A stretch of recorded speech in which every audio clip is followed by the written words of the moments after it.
ಮೂರ್ತಿಯವರ ಆತ್ಮಹತ್ಯೆಗೆ ಯಾಕೆ ಪ್ರಯತ್ನ ಪಟ್ಟರು ಅಂತ ನನಗೀಗ ಗೊತ್ತಾಗ್ತಾ ಇದೆ.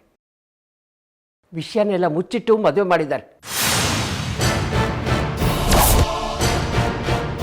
ಈಗೆಲ್ಲ ವಿಷಯನೂ ಗೊತ್ತಾಗುತ್ತೆ, ಮುಖ ಹೇಗೆ ತೋರಿಸೋದು ಅಂತ ಈ ರೀತಿ ಮಾಡ್ಕೊಂಡಿದ್ದಾರೆ. ಯಾವ ವಿಷಯನಮ್ಮ? ಅವ್ರ ಮಗಳು ಅಬ್ನಾರ್ಮಲ್ ಅನ್ನೋದು. ಅಮ್ಮ, ಅತ್ತಿಗೆ ಆ ರೀತಿ ಎಲ್ಲ ಏನೂ ಇಲ್ಲಮ್ಮ. ಮತ್ತೆ ಸುಮ್ಮನೆ ನಿಮ್ಮ ಅಣ್ಣನ ಮೇಲೆ ಕೈ ಮಾಡಿದ್ಲೇನ ಅವಳು? ಕಟ್ಕೊಂಡು ಗಂಡನ ಹೊಡೆಯೋ ಹೆಂಗಸನ ಏನಂತಾರೆ ಗೊತ್ತಾ?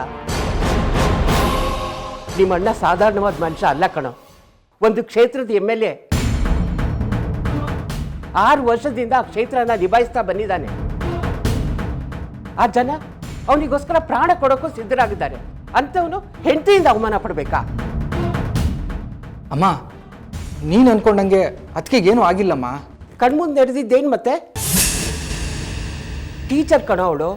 ಅವಳಿಗೆ ಚೆನ್ನಾಗಿ ಗೊತ್ತಿರಬೇಕು ಯಾವ ವಿಷಯನ ಸೀರಿಯಸ್ ಆಗಿ ತಗೋಬೇಕು, ಯಾವುದನ್ನು ತಗೋಬಾರ್ದು ಅಂತ. ಸತ್ತೋಗಿರೋ ಅಕ್ಕನ ವಿಷಯನ ಸೀರಿಯಸ್ ಆಗಿ ತಗೊಂಡು ತನ್ನ ಜೀವನ ಹಾಳು ಮಾಡ್ಕೊಳ್ತಿದ್ದಾಳಲ್ಲ, ಇವಳಿಗೆ ಏನು ಅನ್ಬೇಕು ಹೇಳು? ಈಗ ಆ ವಿಷಯ ಬಿಡಮ್ಮ, ಮುಂದೇನಾಗಬೇಕು ಅಂತ ನೋಡೋಣ. ಮುಂದೆ ಏನೋ ಆಗಬೇಕು. ಇವತ್ತು ಹಾಸ್ಪಿಟ್ಲಲ್ಲಿ ನನ್ನ ಮಗನ ಮೇಲೆ ಕೈ ಮಾಡಿದ್ದಾಳೆ, ನಾಳೆ ನಡು ಬೀದಿಯಲ್ಲಿ ನಿಂತು ನನ್ನ ಮಗನ ಹೊಡಿತಾಳೆ. ಅದನ್ನು ನೀನು ನೋಡು ಅಂತೀಯ? ಇಷ್ಟೆಲ್ಲ ನಡೀತಾ ಇದ್ರು ನನಗೆ ಒಂದು ವಿಷಯನೂ ಗೊತ್ತಾಗ್ಲಿಲ್ಲ. ನೀನಾದ್ರೂ ಹೇಳಬೇಕು ತಾನೆ? ಅಮ್ಮ, ನನಗೂ ಏನು ಗೊತ್ತಿಲ್ಲಮ್ಮ. ಮಧುರ ಅವ್ರ ಅಕ್ಕ ಡಿಪ್ರೆಷನಲ್ಲಿ ಇದ್ದಾಳೆ ಅಂತ ಮಾತ್ರ ಹೇಳಿದ್ದು. ಈ ಮನೆಯಲ್ಲಿ ಒಬ್ರಲ್ಲ, ಎಲ್ಲರೂ ನಾಟಕ ಮಾಡಿದ್ದಾರೆ. ಇಲ್ಲಮ್ಮ, ಅವ್ರ ಮನೆಯವ್ರಿಗೂ ಏನೂ ಗೊತ್ತಿಲ್ಲ. ಅವ್ರ ಅಕ್ಕ ಈ ಥರ ಆಡ್ತಿರೋದು ಅವ್ರ ಮನೆಯವ್ರಿಗೂ ತುಂಬ ಬೇಜಾರಾಗಿದೆ. ಬೇಜಾರು ಮಾಡ್ಕೊಂಡ್ರೆ ಏನೋ ಪ್ರಯೋಜನ? ಸರಿ ಮಾಡೋದಕ್ಕೆ ಪ್ರಯತ್ನ ಮಾಡಬೇಕಾಗಿತ್ತು. ನಾಳೆ ದಿನ ವಿಕ್ರಮಿಗೆ ಏನಾದರೂ ಹೆಚ್ಚು ಕಮ್ಮಿ ಆದರೆ ಏನೋ ಗತಿ? ಅವರೆಲ್ಲ ನೋಡ್ಕೊಂಡು ಸುಮ್ಮನೆ ಇದ್ರು ಅಂತ ನಾನು ನೋಡ್ಕೊಂಡು ಸುಮ್ಮನೆ ಇರಲ್ಲ ಕಣ. ಶೆಲ್ವಪಿಳ್ಳಿ ಅಂತ ಗುರುಗಳಿದ್ದಾರೆ, ನಾನು ಅವ್ರನ್ನ ಭೇಟಿ ಮಾಡ್ತೀನಿ. ದೇವ್ರ ಹತ್ರ ಶಾಂತಿ ಮಾಡಿಸಿದ್ರೆ ಎಲ್ಲ ಸರಿ ಹೋಗ್ಬೋದು. ಇದಕ್ಕೆಲ್ಲ ಮೂಲ ಕಾರಣ ಏನು ಅಂತ ಅವರನ್ನೇ ಕೇಳಿ ತಿಳ್ಕೊತೀನಿ. ಅಮ್ಮ, ಅತ್ತಿಗೆನ ಡಾಕ್ಟ್ರ್ ಹತ್ರ ತೋರ್ಸೋಣಮ್ಮ.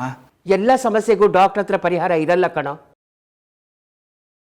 ಇದಕ್ಕೆಲ್ಲ ಸರಿಯಾದ ವ್ಯಕ್ತಿ ಶೆಲ್ವಪಿಳ್ಳಿ ಅವರೇ.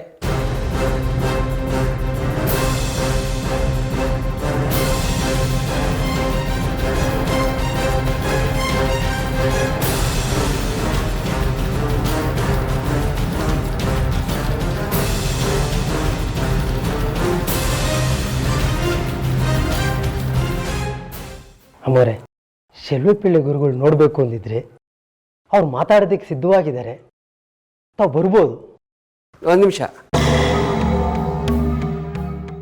ನಿಮ್ಗಿದೆಲ್ಲ ಗೊತ್ತಿದೆ ಅಂತ ಅನ್ಕೋತೀನಿ. ನಿಮ್ಮನ್ನು ಒಂದು ವಿಷಯ ಕೇಳಬೇಕಿತ್ತು. ಹೇಳಿ ಅಮ್ಮೋರೆ. ಏನು ನಡೀತಾ ಇದೆ ಇಲ್ಲಿ? ಮೇಘ್ನ ಯಾಕೆ ಈ ರೀತಿ ಆಡ್ತಿದ್ದಾಳೆ?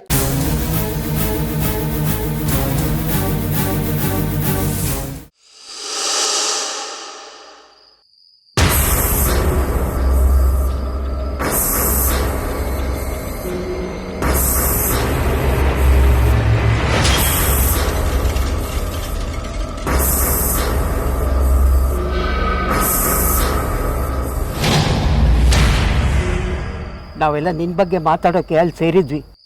ನೀ ನೋಡಿದ್ರೆ ಎದ್ದು ಬಂದ್ಬಿಟ್ಟಿದ್ಯಾ? ಬಾ ಒಳಗೆ. ಕರೀತಾ ಇರೋದು ನಾನು, ನಿಮ್ಮತ್ತೆ.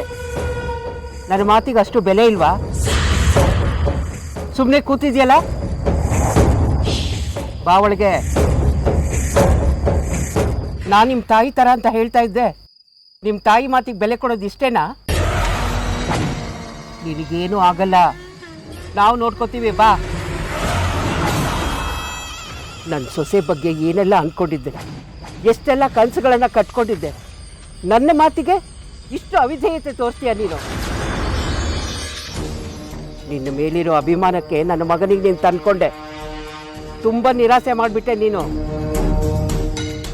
ಬಾ ಒಳಗೆ,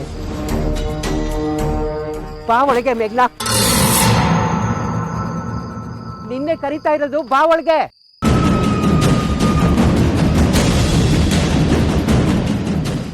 ಬಾ ಮೇಘನಾ.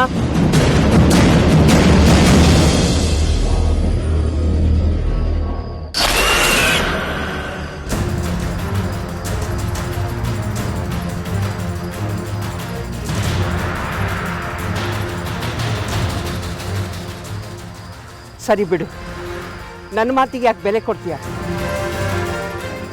ನನಗೂ ನಿನಗೂ ಏನು ಸಂಬಂಧ ಅಲ್ವಾ? ಇಲ್ಲೇ ಇರು.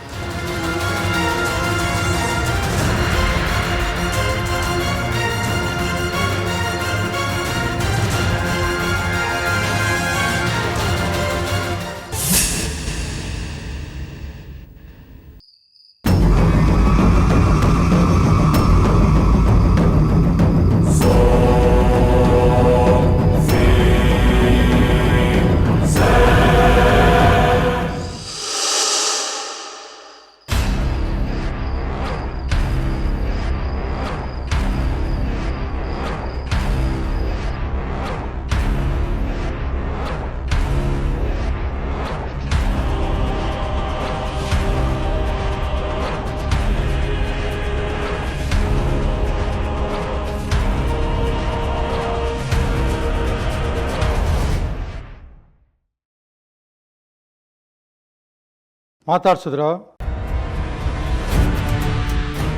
ಇಲ್ಲ, ನನ್ನ ಮಾತು ಕೇಳಿಸ್ಕೊಳ್ಳೋಕ್ಕೆ ತಯಾರಿಲ್ಲ ಅವಳು. ಮೊದಲನೇ ಸಲ ಈ ರೀತಿ ಆಡ್ತಿರೋದು ನನ್ನ ಮುಂದೆ ಅವಳು. ನೀವು ಮಾತಾಡ್ಸಿದ್ದು ಯಾರ ಹತ್ರ ಅಂತ ಗೊತ್ತಾ? ಮೇಘನ ಅಲ್ಲ, ಮಧುವಂತಿ.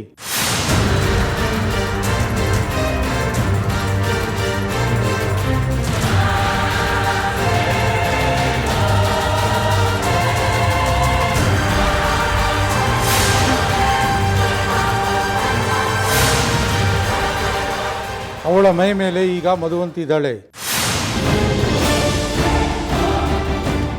ಹಾಗಾಗಿ ಅವಳ ವರ್ತನೆ ಬದಲಾಗಿದೆ. ಇನ್ನು ಮುಂದೆ ನಿಮ್ಮ ಸೊಸೆ ಹೀಗೆ ಯಾವಾಗ ಮಧುವಂತಿ ಆಗಿರ್ತಾಳೆ, ಯಾವಾಗ ಮೇಘನ ಆಗ್ತಾಳೆ ಅಂತ ಹೇಳೋದಕ್ಕೆ ಬರೋದಿಲ್ಲ. ಆ ಮಧುವಂತಿ ನಮ್ಗೆ ಯಾಕೆ ಇಷ್ಟು ಕಾಟ ಕೊಡ್ತಿದ್ದಾಳೆ? ಅದರಿಂದ ಅವಳಿಗೇನು ಲಾಭ? ಹೇಳಿದ್ನಲ್ಲ, ಮಧುವಂತಿ ಅತೃಪ್ತಳು ಅಂತ. ಅವಳ ಆತ್ಮ ಮತ್ತು ಅವಳ ಜೀವನ ಪರಿಪೂರ್ಣವಾಗಿಲ್ಲ. ಅದೇನೇ ಆಗಿರಲಿ, ಹಿಂದು ಮುಂದೆ ನೋಡದೆ ವಿಚಾರಿಸದೆ ಅವಳನ್ನ ಸೊಸೆ ಮಾಡಿಕೊಂಡು ತಪ್ಪು ಮಾಡಿಬಿಟ್ವಿ ಅಂತ ಅನ್ನಿಸ್ತಾ ಇದೆ ನನಗೆ.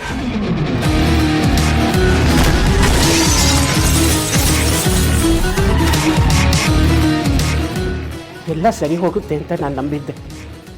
ಇಷ್ಟೆಲ್ಲ ಸಮಸ್ಯೆ ಇರೋ ಹುಡುಗಿ ಜೊತೆ ನನ್ನ ಮಗ ಯಾಕೆ ಸಂಸಾರ ಮಾಡಬೇಕು ಹೇಳಿ?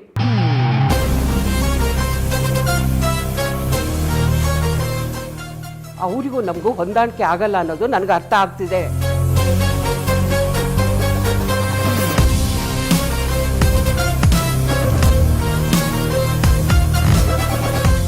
ಅವಳಿಂದ ನಮ್ಗೆ ಯಾಕೆ ತೊಂದರೆ? ಅಥವಾ ಅವಳನ್ನ ಸರಿ ಮಾಡೋಕೆ ನಾವ್ಯಾರು?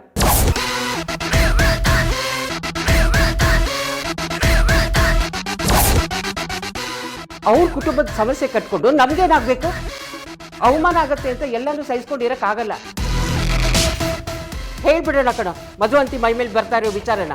ಏನ್ ಬೇಡ, ಎಲ್ಲಾನು ಬಚ್ಚಿಟ್ಕೊಂಡು ಸಹಿಸ್ಕೊಂಡು ನಮ್ಮ ತಲೆ ಮೇಲೆ ನಾವೇ ಕಲ್ಚಪ್ಪಡಿ ಹೇಳ್ಕೊಳ್ಳೋದು ಬೇಡ.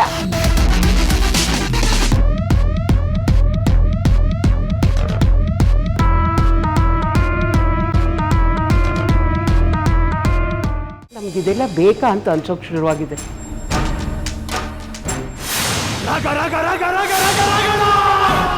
ನಮ್ಮ ಜೊತೆ ಗುರುಗಳಿದ್ದಾರೆ. ದುಷ್ಟು ಸಂಹಾರಕ್ಕೆ ಅಂತಾನೆ ದೇವರು ಗುರುಗಳನ್ನ ನಮ್ಮ ಹತ್ರ ಕಳಿಸಿರೋದು.